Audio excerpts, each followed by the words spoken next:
प्यारे तुलबा व तालिबात अस्सलाम वालेकुम। उम्मीद है आप सब खैरियत से होंगे। हमारा साइंस की किताब का सबक नंबर 6 शुरू था, जिसका पार्ट 5 हिस्सा 5 हम पढ़ने जा रहे हैं।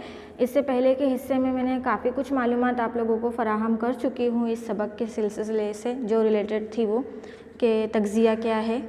उसके अलावा हमने अफ़ाल ज़िंदगी इस सबक का नाम है और हमने पढ़ा था तग़ज़िया। कल ही की पीरियड में हमने इसके बारे में मालूमात हासिल की थी कि तग़ज़िया किसे कहते हैं और तग़ज़िये के कितने हिस्से हैं। अब हमने तग़ज़िये के हिस्सों के बारे में भी मालूमात हासिल की थी कि तग़ज़िये की 2 किस्में, ख़ुद परवरिशी और देगर परवरिशी। ख़ुद परवरिशी मैं आपको बता चुकी थी कि किसे कहते हैं, और देगर परवरिशी हमारा शुरू था, जिसके अंदर हमारे इंसान के निज़ाम के बारे में हम मालूमात हासिल करने वाले हैं। आज हम पढ़ने वाले हैं देगर परवरिशी, यानी देगर परवरिशी में यानी कि हमारे इंसानी निज़ाम यानी हमारा ग़िज़ा की तरतीब कैसी बनी हुई है। तो आज हम उसके बारे में मालूमात हासिल करेंगे। तो मनुष्य में पोषण यानी इंसानों में तग़ज़िया, इसमें ग़िज़ाइयत के मराहिल की वजाहत की गई है। जैसे हमारा निज़ाम का हज़म कैसे होगा, अम्ल निज़ाम, जज़्ब, मुल्हिक और अजरात कैसे तकसीम हो जाएंगे। तो आइए आज इसके बारे में मालूमात हासिल करते हैं। आज हमारा मेन टॉपिक है इंसानों में तग़ज़िया। इंसानों के अंदर तग़ज़िया कैसे होता है। तो बेशक इंसानी जिस्म कुदरत की शाहकारी का मुँह बोलता सबूत है ना, मुँह बोलता सबूत कि किस तरीके से एक एक उज़ू से कैसी महारत से खुदकार तहत काम करते हैं, यानी कैसे एक एक उज़ू एक साथ काम करते हैं। अगर हम हमारा बैरूनी हिस्सा देखें कि हमें एक साथ 4-5 काम करने पड़ गए तो हमारा दिमाग जो है वो एकदम सुस्त हो जाएगा कि कौन सा काम पहले करना है, क्या करना है। लेकिन ये कैसी एक महारत है अल्लाह ताला की कि इंसान की अक्ल दंग रह जाएंगी कि जिसमें में कई निज़ाम एक साथ बेवक्त में काम करते हैं, जिनमें से एक निज़ाम है खाना खाने से लेकर उसके हज़म होने तक। यानी हम जो खाना खाना शुरू करते हैं तो उसके हज़म होने तक तमाम अमल को जो है निज़ाम कहते हैं। तो आइए आज आपको हमारे जिस्मों में अमल निज़ाम के बारे में मुकम्मल मालूमात फ़राहम करते हैं।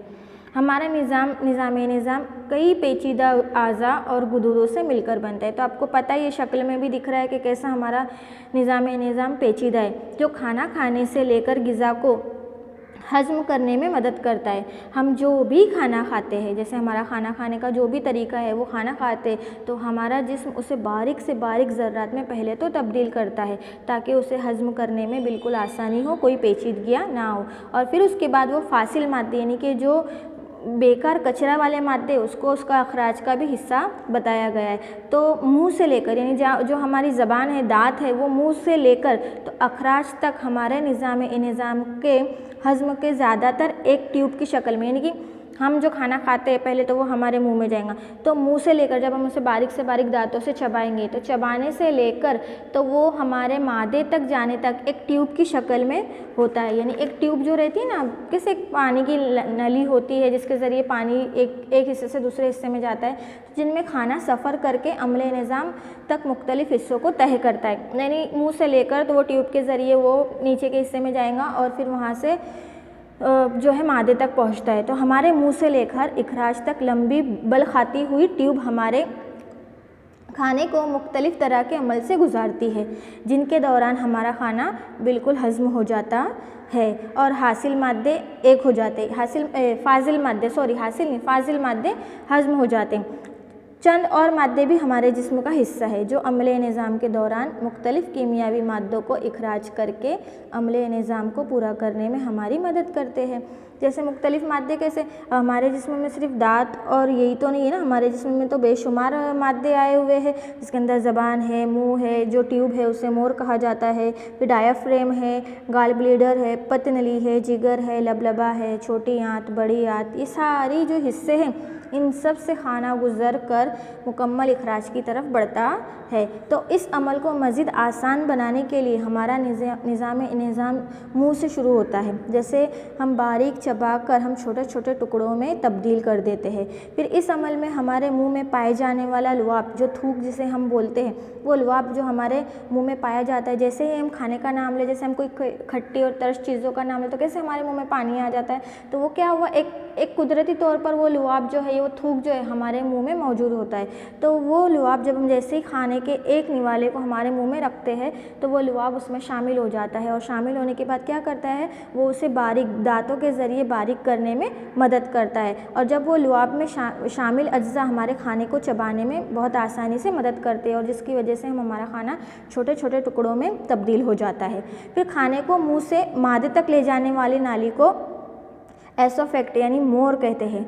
अब वो जो मोर है वो लंबी ट्यूब होती है, एक पानी की नली कैसी होती है वो ऐसी लंबी ट्यूब होती है, जिसके अंदरूनी दीवार जो है वो पुट्ठों तक ले जाने में यानी हमारे नीचे के हिस्से तक ले जाने में बहुत मदद करती है। और हमारा मादा निस्बतन बड़ा थैली की तरह उज़ू है, यानी जो हमारा मादा है जहाँ पहले तो हमने खाने को चबाने के बाद वो खाना जो है मुकम्मल तौर पर लुआब में शामिल हुआ, और वो बलखाती हुई जो ट्यूब है वो ट्यूब से वो बिल्कुल हमारे मादे में पहुंचता है, जो मादे की शक्ल कैसी, एक थैली की तरह है। अब वो जो थैली जैसा उज़ू है उसमें खाना पहुंचता है, तो जैसे ही हमारा खाना मादे में पहुंचता है तो मादा मुख्तलिफ तेज़ाबी मादों को खारिज करता है। यानी ट्यूब के ज़रिए जब खाना पेट में गया यानी मादे में गया तो मादे में खाना जाते ही उसके अंदर तेज़ाबी मादे पैदा होना शुरू हो जाते है। फिर उसमें सबसे तेज़ाबी मादा जो है वो गैस्ट्रिक एसिड है, जिसे गैस्ट्रिक एसिड कहते हैं। ये तेज़ाबी मादा जो है खुराक को मज़ीद छोटे छोटे हिस्सों में तकसीम करता है, और तकसीम करने के बाद खाने को हज़म करने में मदद करता है। और जैसे ही खाना हज़म होने के बाद छोटी आंत यानी जो ये यहाँ पे आपको दिख रही है, ये ऐसी जाली जिगजैग जैसी जो दिख रही है जाली नुमा शक्ल, यानी कि ये जो है एक यहाँ हमारा ये मादा है, ये जो है ये मादा है, ये मादे से खाना खारिज होकर का ये छोटी ये छोटी आंत में आता है। ये जो छोटी आंत दिख रही है, ये छोटी आंत के अंदर हमारा जो खाना है वो आता है, जिसके अंदर ऑलरेडी यानी पहले से मौजूद खामरे ग़िज़ा में शामिल होकर हज़म करने में मदद करते हैं। यानी उसमें ऑलरेडी जैसे कि खाना हमारा जैसे हमने मुंह में खाना डाला तो लुआब आया, लुआब ने हमारे खाने को और ज़्यादा मज़ीद बारीक किया और पतला किया, वैसे ही छोटी आंत के अंदर भी हज़म करने वाले खामरे मौजूद होते हैं।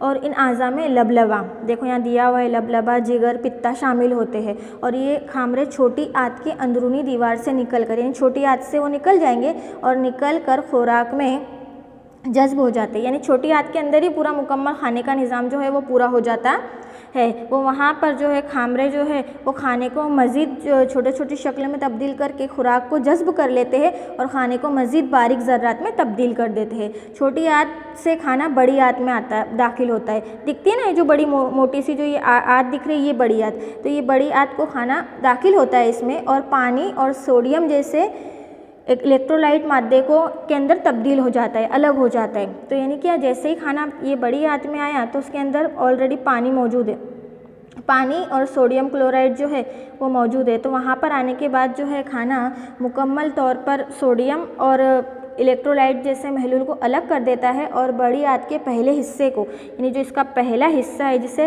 अपेंडिक्स कहते हैं, अपेंडिक्स की तरह जुड़ा हुआ है। तो ये अपेंडिक्स इस तरह बड़ी आंत से खाना जिगजैग, अपेंडिक्स है उससे जिगजैग की तरह खाना गुजर कर मबरस के रास्ते से बिल्कुल बाहर निकल जाता है। तो ये हमारा निज़ाम था।